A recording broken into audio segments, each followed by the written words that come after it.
Syllabus, CTET का नया syllabus आप लोगों के सामने आ चुका है। तो यहाँ पर आज की इस वीडियो में मैं आपको डिटेल्ड में समझाने वाला हूँ, शॉर्टकट में नहीं बल्कि कंप्लीट सिलेबस आपको समझाने वाला हूँ। कौन-कौन से सब्जेक्ट आपको चूज़ करने हैं आपकी कैटेगरी के हिसाब से वो भी बताऊँगा। यानी आपकी ग्रेजुएशन, बीएड में क्या सब्जेक्ट आपके हैं तो आपको कौन से सब्जेक्ट पढ़ने चाहिए, कौन से सब्जेक्ट से आप एग्ज़ाम दे सकते हैं वो भी समझाऊँगा। कौन-कौन लोग एलिजिबल हैं सीटेट को देने के लिए वो भी समझाऊँगा और सिलेबस आपको डिटेल में समझाऊँगा। सब्जेक्ट तो बताऊँगा ही, सब्जेक्ट के अंदर क्या-क्या टॉपिक आते हैं वो भी डिटेल में आपको इस वीडियो में बताऊँगा और टॉपिक से कौन-सा टॉपिक ज़्यादा इम्पोर्टेंट है, कौन-सा टॉपिक कम इम्पोर्टेंट है, ये बात भी बताऊँगा और उसके अलावा कौन से टॉपिक से कितने नंबर के प्रश्न आते हैं, ये भी बताऊँगा। तो इसके बाद आपको सिलेबस से रिलेटेड कोई दूसरी वीडियो देखने की ज़रूरत नहीं पड़ेगी, कंप्लीटली आज ही आपको सारी बातें समझ में आ जाएँगी और तैयारी आपकी बेहतरीन तरीके से होगी और मैं भी आपको तैयारी करा ही रहा हूँ इस चैनल पर क्योंकि जब तक आपको सिलेबस नहीं पता तो तैयारी आप करेंगे कैसे? रास्ता पता होगा तभी तो मंजिल पे पहुँचेंगे। तो सबसे पहला काम होता है सिलेबस को जानना। तो आज सीटेट के सिलेबस को वो भी नए पैटर्न वाला सिलेबस बहुत अच्छे तरीके से समझाऊँगा। बल्कि जितना ऑफिशियल सिलेबस के अंदर जो टॉपिक दिए गए हैं उससे हटके भी कुछ क्वेश्चन्स आते हैं सीटेट में वो भी मैं बताऊँगा आपको। क्योंकि मैं आपको ऑलरेडी पिछले 8 सालों का एक्सपीरियंस है मेरा सीटेट में। 4.5 लाख बच्चों को आज तक सीटेट पास करा चुका हूँ ऑलरेडी, रिकॉर्ड है मेरे पास। हज़ारों बच्चों को सरकारी नौकरी पे लगा चुका हूँ। अपनी बात करूँ ऑलरेडी मैं 7 बार सीटेट एग्ज़ाम पास कर चुका हूँ। पास नहीं टॉप कहेंगे, टॉप नंबर से पास किया है। उसके अलावा यूपीटेट क्रैक किया है, रीट क्रैक किया है, यूटेट उत्तराखंड वाला, एचटेट हरियाणा वाला, उत्तर प्रदेश वाला यूपीटेट। उसके अलावा केवीएस में सिलेक्शन लिया है, केवीएस की जॉब ली है, सुपर टेट उत्तर प्रदेश में जॉब ली है, केवी उसके अलावा डीएसएसबी दिल्ली में 2021 में जो वैकेंसी आई थी उसमें मैंने जॉब ली है। ऑलरेडी मैं सरकारी नौकरी लेके छोड़ चुका हूँ। तो ये सारी जनरी आपको बहुत अच्छे से समझा सकता हूँ क्योंकि मुझे इसका तगड़ा एक्सपीरियंस है और ऑलरेडी हमारा रिकॉर्ड इतना ज़बरदस्त है कि अभी पिछला वाला जो आपका सीटेट हुआ है, जो दिसंबर 2024 वाला उसमें मेरे 90% बच्चे पास हैं। हमारे ऐसे टीचर अकेडमी के जो आप देख रहे हैं, हमारे 90% बच्चे पास हुए हैं जबकि ऑल ओवर इंडिया में रिजल्ट केवल 14% है। तो समझ सकते हैं कि हम आपको किस लेवल का कंटेंट देते हैं और किस लेवल की तैयारी यहाँ पर आपको मिलती है, प्रीमियम लेवल की। ज़बरदस्त कंटेंट ऐसा देते हैं जो एग्ज़ाम में सटीक रूप से फँसे। तो जल्दी से शुरू करते हैं और जो लोग नए हैं वो चैनल को ज़रूर सब्सक्राइब कर लो क्योंकि इतनी सारी बातें मैंने आपको बताई हैं जो वो इसी चैनल के बारे में है। यहीं पर आपको सारी तैयारी मिलेगी, सारा कंटेंट यहीं पर मिलेगा। तो जल्दी सब्सक्राइब बटन दबा के बेल आइकन को प्रेस कर लो। अगर आप सीटेट को इसी अटेम्प्ट में क्रैक करना चाहते हैं बेहतरीन नंबरों से और बेहतरीन तैयारी करना चाहते हैं, तो जल्दी से चैनल के साथ में जुड़ जाओ सब्सक्राइब करके। क्योंकि मैंने नई क्लासेस आपके लिए स्टार्ट कर दी है। अभी 10-15 दिन ही स्टार्ट हुए हैं। तो अभी नई क्लासेस आप चैनल पे विजिट करेंगे, आपको 2025 के नाम से क्लास मिल जाएँगी। सारे सब्जेक्ट की क्लास स्टार्ट कर दी है, बहुत बेसिक से स्टार्ट की है ताकि नए बच्चे भी उसमें एकदम अच्छे तरीके से सीख सकें। तो यहाँ पर मैं इस बैच में जो अभी स्टार्ट हुआ है आपका नई क्लासेस जो स्टार्ट हुई है, इसमें आपको टॉपिक वाइज़ सारी क्लासेस दूँगा सिलेबस के हिसाब से। प्रैक्टिस सेट आपको इसमें मिलेंगे, मैराथन क्लासेस में मिलेगी, previous year question paper last 10 years के यानी 10 सालों के प्रीवियस ईयर क्वेश्चन पेपर आपको यहाँ पर सॉल्व करवाऊँगा। उसके बाद आपको लास्ट में टेस्ट सीरीज़ करवाऊँगा। तो इतनी ज़बरदस्त तैयारी आपकी होगी कि सीटेट इसी बार आपका निकल जाएगा। तो सभी लोग जो भी चाहते हैं इस बार सीटेट को क्रैक करना, वो चैनल को सब्सक्राइब करके बेल आइकन दबा लो फटाफट से, कोई पैसा नहीं लगता सब्सक्राइब करने का, फ्री है, जल्दी दबाओ। है ना? आप चाहें तो सब्सक्राइब कर लो और अपना जो है 2-4 दिन वीडियो देखो, आपको खुद पता चल जाएगा कि किस तरह की क्लासेस चल रही हैं। अब हम शुरू करते हैं अपनी जो मैं आपको बताने आया था कि सिलेबस आपका क्या होने वाला है आज की डेट में। सिलेबस से पहले मैं आपको समझाना चाहूँगा एग्ज़ाम पैटर्न भाई। पहले एग्ज़ाम पैटर्न समझो, 2 मिनट के अंदर सारी चीज़ें समझा दूँगा। ज़्यादा समय आपका खराब नहीं करूँगा, बहुत आसान तरीके से। क्योंकि कौन-सा सब्जेक्ट आता है, कौन-सा सब्जेक्ट आपको लेना है, ये नहीं पता तो सिलेबस जान के भी क्या करोगे? तो पहले एग्ज़ाम पैटर्न समझ लेते हैं आसान सा भाषा में। देखिए, यहाँ सीटेट एग्ज़ाम का पैटर्न क्या है, उसको मैं आपको समझा देता हूँ। सबसे पहला काम ये है कि पेपर 1 और पेपर 2 2 पेपर होते हैं आपके। पेपर 1 है आपका प्राइमरी का, यानी कि आप कक्षा 1 से 5 के टीचर बनना चाहते हैं, तो पेपर 1 देंगे और आप 6 टू 8 के टीचर बनना चाहते हैं, तो आप पेपर 2 देंगे, ठीक है? इतना आपका क्लियर है। अब दूसरी बात, बीएड वाले लोग केवल और केवल पेपर 2 दे सकते हैं, बीएड वाले लोग, ठीक है? उसके अलावा जो डीएलएड यानी बीटीसी वाले लोग हैं, वो आपके पेपर 1 और पेपर 2 दोनों दे सकते हैं। ये लोग जो है डीएलएड वाले दोनों पेपर दे सकते हैं, ठीक है? इतनी बात आपकी क्लियर हो जाती है, अब आगे बढ़ते हैं। पेपर 1 में जो सब्जेक्ट आते हैं आपके 5 सब्जेक्ट आते हैं आपके टोटल, पाँचों 30-30 नंबर के होते हैं। पहला होता है सीडीपी जिसको चाइल्ड डेवलपमेंट एंड पेडागोजी आप कहते हैं, बाल विकास, 30 नंबर का होता है। दूसरा लैंग्वेज फर्स्ट, तीसरा लैंग्वेज सेकंड। लैंग्वेज आपकी मर्ज़ी है, जो लैंग्वेज आप लेना चाहें ले सकते हैं। वैसे मोस्टली बच्चे हिंदी लैंग्वेज लेते हैं और इंग्लिश लेते हैं। कुछ लोग हिंदी और संस्कृत ले लेते हैं, कुछ लोग हिंदी और उर्दू ले लेते हैं। तो वो आपके ऊपर डिपेंड करेगा, आपकी मर्ज़ी है, जो लैंग्वेज आप लेना चाहें ले सकते हैं। 30-30 नंबर की लैंग्वेज। उसके बाद आता है मैथमेटिक्स, ये भी आपका 30 नंबर का होता है। उसके बाद आता है ईवीएस यानी कि पर्यावरण अध्ययन, ये भी आपका 30 नंबर का ही होता है, ठीक है? उसके बाद आते हैं हम सेकंड पेपर पे। सेकंड पेपर में पहला सब्जेक्ट आपका सीडीपी 30 नंबर का होता है। Language first, language two same to same है, इसमें भी फर्स्ट पेपर जैसी, इसमें भी 30-30 नंबर की आपकी क्या हो, लैंग्वेज हो जाती हैं। तो लैंग्वेज यहाँ भी आपकी मर्ज़ी है, आप अपनी मर्ज़ी से जो लैंग्वेज लेना चाहें ले सकते हैं, 30-30 नंबर की लैंग्वेज हो जाती है। यहाँ तक पेपर 1 और पेपर 2 सेम होता है। 3 सब्जेक्ट पेपर 1 में और पेपर 2 में कॉमन होते हैं, सिलेबस भी कॉमन होता है, पेपर आता भी एक जैसा ही है। मतलब एक जैसा का मतलब ये है कि पैटर्न एक जैसा होता है, क्वेश्चन्स अलग-अलग होते हैं, आता पैटर्न एक ही होता है क्योंकि टॉपिक भी सेम ही है। अब यहाँ चौथा सब्जेक्ट आपका आता है सेकंड पेपर में एसएसटी। ये आता है टोटल आपका 60 नंबर का। तो इसमें 2 ऑप्शन होते हैं आपके, एक एसएसटी होता है, एक साइंस मैथ। तो जिन लोगों ने आर्ट साइड से पढ़ाई की हुई है या आपने कॉमर्स से पढ़ाई की है या अलग किसी स्ट्रीम से पढ़ाई की है तो आप एसएसटी पढ़ेंगे। और अगर आपने साइंस बैकग्राउंड से ग्रेजुएशन किया है, ग्रेजुएशन देखना है आपको, इंटर नहीं, ग्रेजुएशन, ग्रेजुएशन में अगर आपने बीएससी की है, बीटेक किया है या इस तरह का कोर्स किया है जिसमें आपने साइंस या मैथ पढ़ा हो, तो तब तो आप साइंस लेंगे। वरना उसके अलावा अगर आपने ग्रेजुएशन में साइंस नहीं पढ़ा, उसके अलावा कोई भी सब्जेक्ट पढ़ा हो, एजुकेशन पढ़ा हो, हिस्ट्री पढ़ा हो, हिंदी पढ़ा हो, इंग्लिश पढ़ा हो, उर्दू पढ़ा हो, तो आप एसएसटी ही पढ़ेंगे। तो ये एसएसटी जो है 60 नंबर की आपकी होती है। इसमें पेडागोजी बटी होती है भाई आप लोगों की। इसमें क्या है कि इसमें 40 नंबर की एनसीईआरटी होती है और 20 नंबर की पेडागोजी होती है। इसी तरह से सारे ही सब्जेक्ट में 50-50% होता है। सीडीपी तो 30 नंबर की, लैंग्वेज में भी हिंदी, हिंदी में आपकी 30 नंबर की पेडागोजी, 30 में से 15 नंबर पेडागोजी के, लैंग्वेज 2 में भी 15 नंबर पेडागोजी के, मैथमेटिक्स में भी 15 नंबर पेडागोजी, 15 नंबर न्यूमेरिकल और ईवीएस में भी 15 नंबर एनसीईआरटी, 15 नंबर पेडागोजी। तो पेडागोजी सब में बटी हुई है, वो अभी जब मैं सिलेबस आपको समझाऊंगा वहां पे टॉपिक आपको खुद ही पता चल जाएंगे। तो ये आपका पूरा पैटर्न है। ये पेपर आपका अगर आप देखेंगे तो 150 नंबर का पेपर आपका हो जाता है। 30 अगर आप इसको जोड़ेंगे तो 150 नंबर, इसको सबको जोड़ेंगे तो 150 नंबर। ये 150 नंबर का पेपर यहाँ पर आपका हो जाता है। ठीक है भाई। अब ये 150 नंबर में से आपको पासिंग मार्क्स कितने लाने हैं? अगर आप जनरल पेपर जनरल कैटेगरी में आते हैं तो 90 नंबर, और अगर जनरल के अलावा किसी भी अन्य में आते हैं आप तो आपको 82 नंबर। चाहे आप ओबीसी हो, एससी हो, एसटी हो, जो भी हैं सबको 82 नंबर लाने हैं, केवल और केवल जनरल को 90 नंबर लाने हैं। ठीक है, पैटर्न आपको समझ में आ चुका है, सब्जेक्ट भी पता चल गए हैं। अब इसके डिटेल सिलेबस पे चलते हैं, ठीक है? चलिए जी।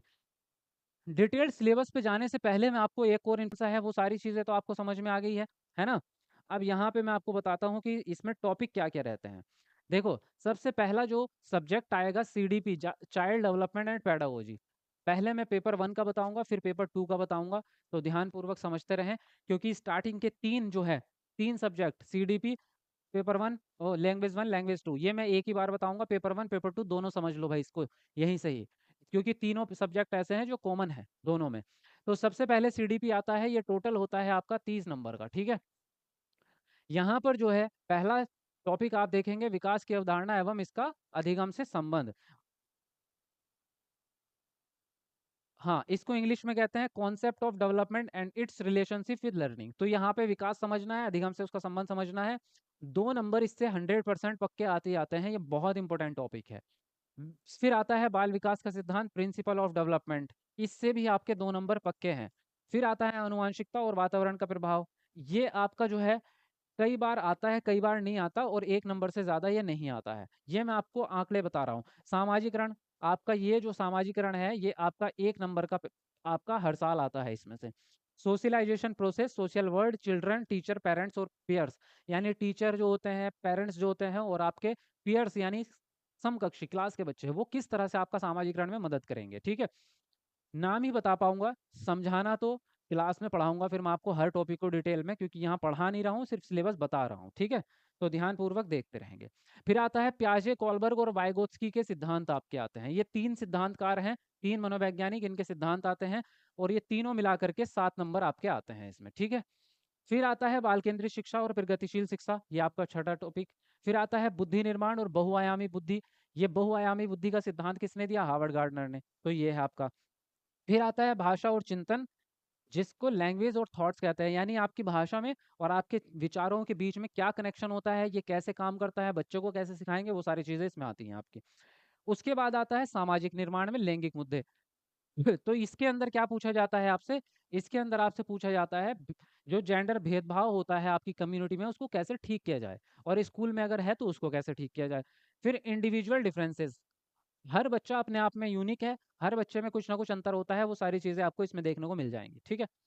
फिर आता है आपका अधिगम का मूल्यांकन। ये मूल्यांकन का टॉपिक बड़ा बहुत इंपॉर्टेंट है, कम से कम 4 नंबर इसी टॉपिक से आपके आ जाते हैं और बहुत हार्ड भी है, तो इसको मैं डिटेल में आपको पढ़ाऊँगा ही बैच के अंदर। तो बैच के अंदर तो मैं आपको हर टॉपिक पढ़ा ही रहा हूँ, बल्कि बैच आपका पिछला वाला तो चल ही रहा है, अभी 2 तारीख से आपका नया बैच स्टार्ट हो जाएगा, जिसमें अभी मैंने आपको बताया है गारंटी बैच, तो उसमें आप जो है नंबर पे कॉल करके या आप ऐप से जाके ले सकते हैं उसको, वो मैंने आपको बता ही दिया। फिर आता है उपलब्धि का मूल्यांकन और प्रश्नों का निर्माण। फिर आता है विविध पृष्ठभूमि के बालक, यानी अलग-अलग, कोई अमीर है, कोई गरीब है, कोई अलग संस्कृति का है, कोई अलग संस्कृति का। फिर विकलांग बच्चे जो होते हैं उनके बारे में प्रश्न आते हैं आपके। फिर प्रतिभाशाली बच्चे, सृजनात्मक बच्चे, जो अलग-अलग प्रकार के बच्चे होते हैं ना, किसी की बुद्धि हाई लेवल की, किसी कम, उससे प्रश्न आते हैं आपके। फिर आता है बच्चों में सोचना और सीखना किस प्रकार से होता है, यानी बच्चे थिंकिंग कैसे करते हैं और लर्निंग कैसे करते हैं। सबके अपने-अपने तरीके होते हैं, हर बच्चे का अपना तरीका होता है। शिक्षण अधिगम में क्या-क्या प्रोसेस होती हैं, क्या-क्या टीचिंग मेथड आप यूज़ करेंगे, क्या-क्या सारी चीज़ें इसके अंदर आ जाती हैं आपकी। फिर आता है बच्चा एक समस्या समाधान और एक वैज्ञानिक अन्वेषण। इसका मतलब होता है कि बच्चा लर्निंग बाय डूइंग के द्वारा सीखता है ना? लर्निंग बाय डूइंग के द्वारा सीखता है, करके सीखेगा, और बच्चे के अंदर जन्मजात क्षमता होती है नई चीज़ों को खोजने की। ये बात कौन कहता है? ये बात कहते हैं जीन पियाजे। फिलहाल वो डिटेल में तो आपको क्लास में ही मिलेगा, सिर्फ़ यहाँ पे इंट्रो दे रहा हूँ आपको क्या-क्या टॉपिक हैं। फिर आता है बच्चों में अधिगम की वैकल्पिक अवधारणा, यानी बच्चे जो है स्कूल के अलावा वैकल्पिक अवधारणा, यानी अपने वातावरण से जो है नई-नई चीज़ें सोच के अपने विचार बनाते रहते हैं, है ना? अपने समाज में किसी ने पेड़ देखा, नदी देखी, दुनिया भर की चीज़ें बच्चा देख रहा है, वहाँ से वो ज्ञान को प्राप्त कर रहा है, वो इसके अंदर आता है। उसके बाद आता है संज्ञान और संवेग। संज्ञान दिमाग को कहते हैं और संवेग आपकी फीलिंग्स को कहते हैं, इन दोनों के बीच में क्या संबंध है ये पूछा जाएगा। अभिप्रेरणा और अधिगम, यानी मोटिवेशन कितना ज़रूरी है आपकी लर्निंग के लिए, ये आपसे पूछा जाएगा। अधिगम को प्रभावित करने वाले कारक, कौन-कौन सी चीज़ें ऐसी होती हैं जिससे बच्चे का लर्निंग इफ़ेक्ट हो सकती है, उसके माता-पिता हैं, टीचर हैं या खेल है, बहुत सारी चीज़ें। फिर ये एनसीएफ है आपका, जिसको शॉर्टकट में आप एनसीएफ कहते हैं, नेशनल करिकुलम फ्रेमवर्क।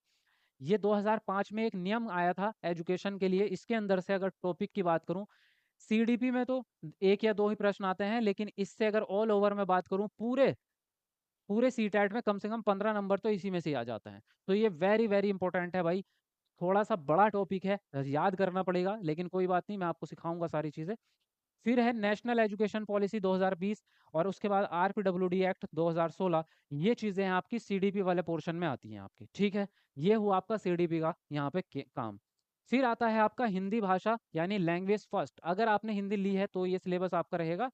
अगर आपने कोई और सी लैंग्वेज ली है तो टॉपिक यही रहेंगे, केवल मीडियम बदल जाएगा आपका। जैसे कि यहाँ पे है अधिगम और अर्जन, तो इंग्लिश ली होगी तो एक्विजिशन एंड लर्निंग, बस सिर्फ मीडियम बदलेगा, क्योंकि भाषा सब जगह एक जैसी ही है। तो भाषा का केवल टॉपिक यही रहेगा सेम टू सेम, केवल मीडियम बदल जाएगा।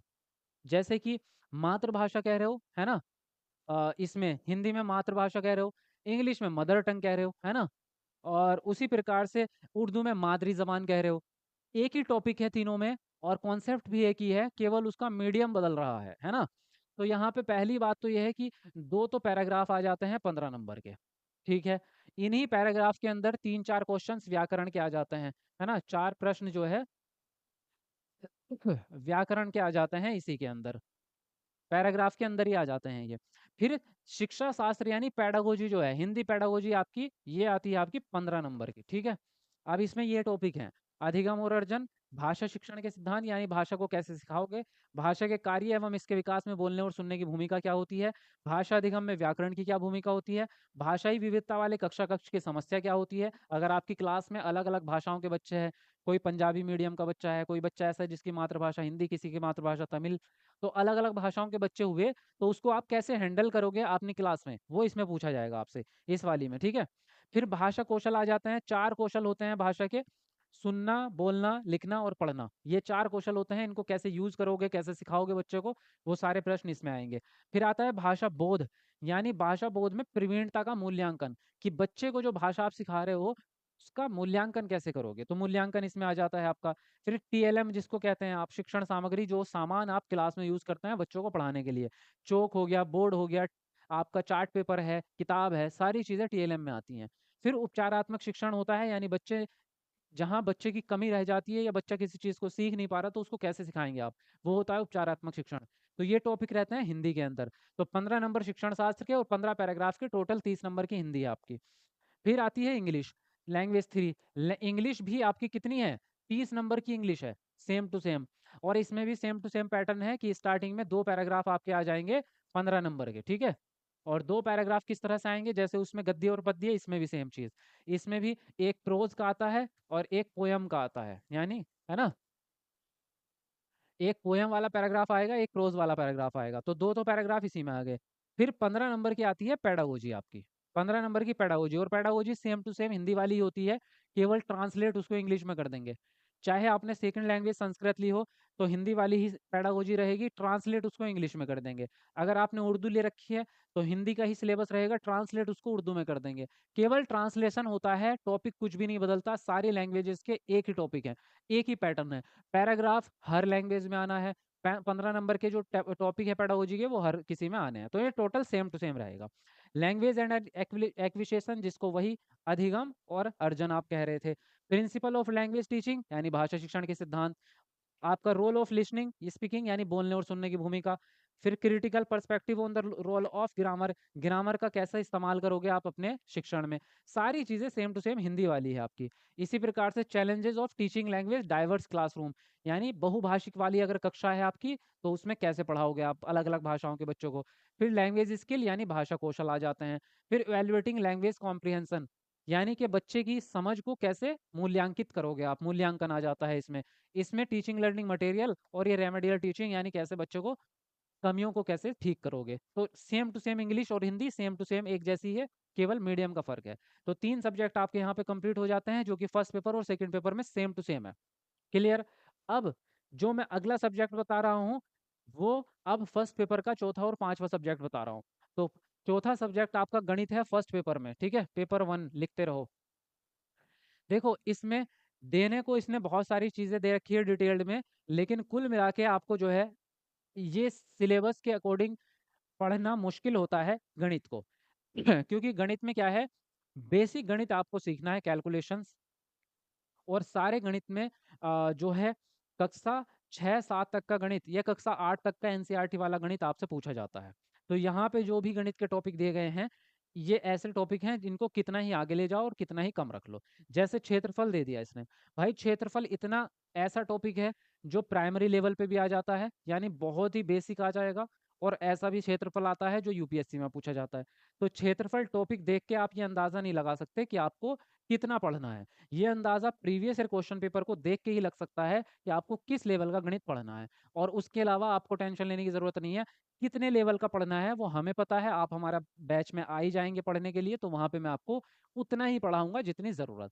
सेकंड पेपर वालों का मैथ अलग है थोड़ा सा, यानी वो थोड़ा सा हाई जाएगा, तो वो हम अपने अकॉर्डिंग देख लेंगे, हमें पता होता है कितना आएगा, वो हम पढ़ा देंगे आपको, ठीक है।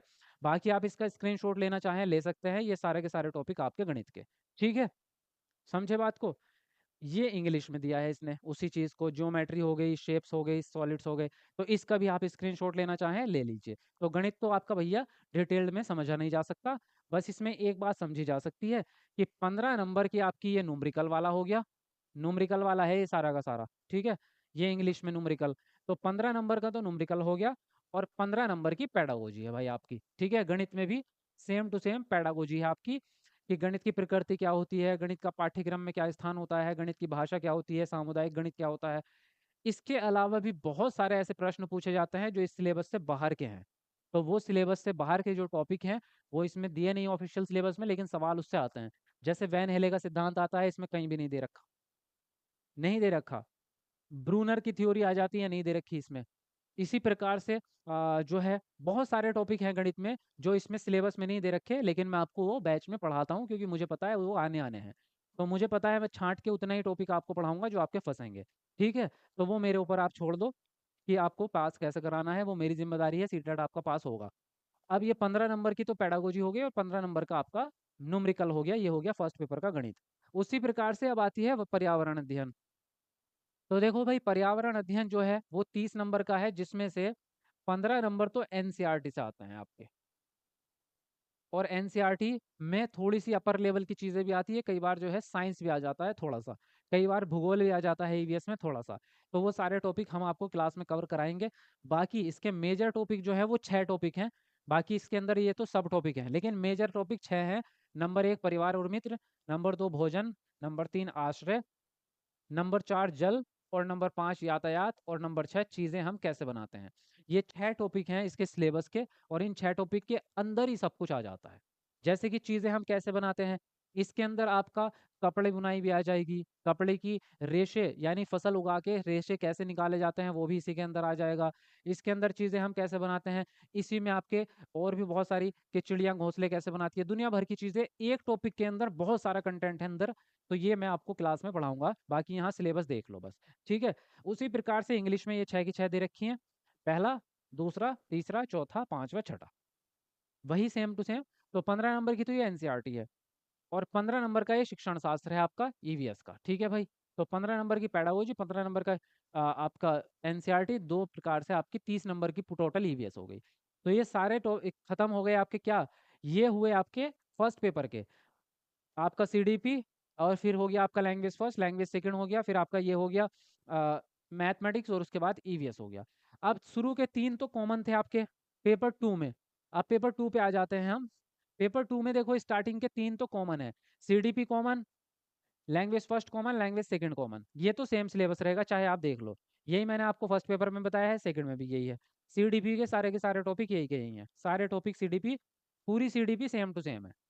ठीक है। 30 नंबर की सीडीपी, फर्स्ट लैंग्वेज देख लो आप, सेम टू सेम है। सेकंड पेपर का सिलेबस दिखा रहा हूँ अब मैं आपको। तो फर्स्ट पेपर का सिलेबस भी यही है और सेकंड का भी यही है, कॉमन सिलेबस होता है। इंग्लिश का भी देख लो आप, सेम टू सेम। तो हिंदी, इंग्लिश और आपका सीडीपी तो कॉमन है। उसके बाद जो आपका चौथा सब्जेक्ट आता है वो होता है एसएसटी, यानी कि सोशल स्टडीज, सामाजिक अध्ययन। तो सामाजिक अध्ययन के 60 नंबर हैं, 60 नंबर में से 40 नंबर तो एनसीईआरटी के हैं और 20 नंबर पेडागोजी के हैं। ठीक है। तो ये समझो अब आप। तो जो आपका एनसीईआरटी वाला पोर्शन है इसमें 3 सब्जेक्ट आते हैं, इतिहास, भूगोल और नागरिक शास्त्र, यानी हिस्ट्री, ज्योग्राफी और सिविक्स। तो हिस्ट्री के तो ये टॉपिक हैं आपके, कब, कहाँ, कैसे, प्रारंभिक समाज, कृषक और पशुपालन, आरंभिक नगर कब बसने स्टार्ट हुए थे, हड़प्पा सभ्यता इसी के अंदर आती है। वैदिक काल क्या है, प्रारंभिक राज्य, नए विचार, प्रथम साम्राज्य, दूरस्थ भूमि से संपर्क कैसे हुआ, राजनीतिक विकास कैसे हुआ, संस्कृति और विज्ञान, नए राजा, दिल्ली के सुल्तान, साम्राज्य का निर्माण, स्थापत्य कला, सामाजिक परिवर्तन, क्षेत्रीय संस्कृति, कंपनी शक्ति की स्थापना, जो आपकी ईस्ट इंडिया कंपनी आई, ग्रामीण जीवन और समाज की उन्नति कैसे हुई, उपनिवेशवाद क्या था, 1857 की क्रांति जब हुई थी उस क्रांति में क्या क्या हुआ, महिलाएं और सुधार यानी महिलाओं के बारे में क्या क्या, उनकी एजुकेशन कैसे बढ़ी आगे, कौन कौन से नियम आए, जाति व्यवस्था को कैसे खत्म किया गया, राष्ट्रवाद आंदोलन, स्वतंत्रता के पश्चात भारत की क्या स्थिति रही, क्या क्या उसमें आंदोलन हुए, वो सारा का सारा क्या है, इतिहास का पार्ट है। और ये पूरा का पूरा इतिहास कक्षा 6 से 8 तक की एनसीईआरटी की बुक में आपको मिल जाता है। तो कक्षा 6 से 8 तक की एनसीईआरटी अगर आपने पढ़ ली तो कंप्लीटली आपके पूरे के पूरे नंबर आ जाएंगे, उससे बाहर एक प्रश्न भी नहीं आता। सेम टू सेम यही चीजें इंग्लिश में देखना चाहते हैं देख सकते हैं, first empire, contacts and distant lens, तो ये सारे आप चाहो तो स्क्रीनशॉट मार लो, इंग्लिश में भी सेम ही है आपका। ठीक है। फिर आता है भूगोल, तो भूगोल भी ये देख लो, भूगोल, समाज अध्ययन, सौरमंडल आ जाता है, ग्लोब आ जाता है, मानव पर्यावरण और प्राकृतिक आ जाता है, फिर वायु, फिर जल, फिर मानव पर्यावरण, संसाधन, कृषि। लेकिन मैं आपको बता दूं इसने बहुत शॉर्ट सिलेबस दिया है भूगोल में, प्रश्न इससे बहुत ज्यादा आते हैं। पूरी 6 to 8 तक की एनसीईआरटी आपको पढ़नी पड़ती है भाई इसमें, पूरी एनसीईआरटी आपको इसमें पढ़नी पड़ती है, पूरी भूगोल में भी। ठीक है। और इसकी और फिर आता है आपका सिविक्स, जिसको नागरिक शास्त्र आप कहते हैं। ठीक है। तो ये सारे आपके विविधता क्या है, संविधान क्या है, सरकार क्या है, लोकतंत्र क्या है, संसद क्या है, राज्य सरकार क्या है, स्थानीय सरकार, न्यायपालिका, सामाजिक न्याय, लिंग, जीविका, मीडिया, ये सारे टॉपिक एनसीईआरटी के हैं। तो ये इंग्लिश में भी सेम टू सेम ही है। तो यहाँ पे मैं आपको बताऊं, ये जो है टोटली आपको 6 to 8 तक की एनसीईआरटी पढ़नी पड़ती है एसएसटी को कवर करने के लिए। फिर उसमें भी 20 नंबर की पेडागोजी आ जाती है 40 के बाद। तो पेडागोजी सेम टू सेम ही ऐसी रहती है कि टीचिंग मेथड क्या होंगे, मूल्यांकन कैसे करोगे, बच्चों को कैसे सिखाओगे, टीएलएम क्या यूज करोगे, सब चीजें वही है। देख लो आप इसको, चाहे तो आप इसका स्क्रीनशॉट ले लो। ठीक है। ये इंग्लिश में होगी पेडागोजी। तो एसएसटी आपकी खत्म। अब फिर आप पेपर 2 का गणित आ जाता है आपका, गणित वालों का गणित रहेगा 60 नंबर का सेम टू सेम। तो इसमें भी 60 नंबर का गणित और 60 में से 40 नंबर का ये गणित और 20 नंबर का शिक्षा शास्त्र, यानी पेडागोजी 20 नंबर की। और गणित के साथ एक सब्जेक्ट और जुड़ता है भैया, ध्यान से सुनो। देखो इसमें गणित वाले में क्या आता है, 60 नंबर में से 30-30 नंबर का बँटता है। 30 का गणित और 30 का आता है विज्ञान। और इनमें से गणित में 20 नंबर का न्यूमेरिकल और 10 नंबर की पेडागोजी। इसमें से भी 20 नंबर की एनसीईआरटी और 10 नंबर की पेडागोजी। तो इस तरह से आप देखेंगे तो ये इस तरह से भागों में बँटा होता है। अब गणित का सिलेबस ये रहा आपके सामने, संख्या पत्ती, लघुत्तम समापन। इतना छोटा सिलेबस दिया है। अब सोचो क्या इतना ही छोटा है आपका गणित? गणित बहुत बड़ा है। ये सिलेबस इसने सिकोड़ के दिया है आपको, सिकोड़ के। तो इसको एक्सपेंड करके एक-एक टॉपिक मैं आपको पढ़ाऊँगा। गारंटी बैच के अंदर सारी चीज़ें आपको कंप्लीटली मिलेगी। तो वो मैंने आपको बता ही दिया है, उसकी चिंता आप छोड़ दो। ये सी चीज़ें हो गई आपकी सारी इंग्लिश में गणित। फिर ये गणित में आपका शिक्षा शास्त्र 10 नंबर का, ठीक है? फिर विज्ञान आपका आ जाएगा इसके बाद। ये विज्ञान आ गया आपका। तो विज्ञान आपका 20 नंबर की एनसीईआरटी और 10 नंबर की विज्ञान में पेडागोजी आ गई 10 नंबर की। तो ये है कंप्लीटली आपका सारा कुछ पूरा का पूरा खेल, ठीक है? तो सेकंड पेपर में भी आपके 4 सब्जेक्ट हुए, CDP 30 number, language first 30 number, language second 30 number और फिर उसके बाद में आपका 60 नंबर की एसएसटी। तो 150 हो गए और एसएसटी नहीं ली तो साइंस में 60 नंबर का 150 हो गए। तो ये पूरा सिलेबस है और इसकी पीडीएफ मैं आपको दे दूँगा भाई।